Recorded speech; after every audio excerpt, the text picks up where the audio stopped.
Қазақстан Республикасы қаржы нарығын реттеу және дамыту агенттігі Fingramota.kz халықтың қаржылық сауаттылығын арттыру жөніндегі жобасын ұсынады. Қаржылық пирамидалар мессенджерлер арқылы тарауда. Заманауи қаржы пирамидалары бұл алаяқтық. Қаржы пирамидаларының ұйымдастырушылары өз құрбандарын оңай ақшамен тез табыс табуға уәде беріп, интернет, әлеуметтік желілер, сондай-ақ мессенджерлер арқылы табады. Алаяқтар қарапайым адамдарды олардың бұл саладағы білімсіздігін пайдаланып қолға түсіреді. Әрбір жаңа қатысушы үшін сізге бонустар мен басқа да сыйақылар берілетініне сендіреді. Бірақ пирамидалар құрдымға кетіп, барлық ақша ұйымдастырушыларда қалады, ал қатысушылар шығынға батады.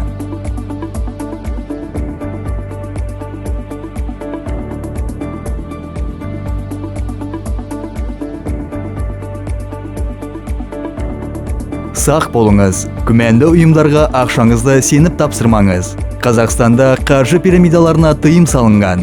Алаяқтық фактілері туралы Fingramota онлайн мобильді қосымшасы арқылы хабарлаңыз. Әрдайым сақ жүріңіз және қаржылық сауаттылығыңызды Fingramota.kz-пен бірге арттырыңыз.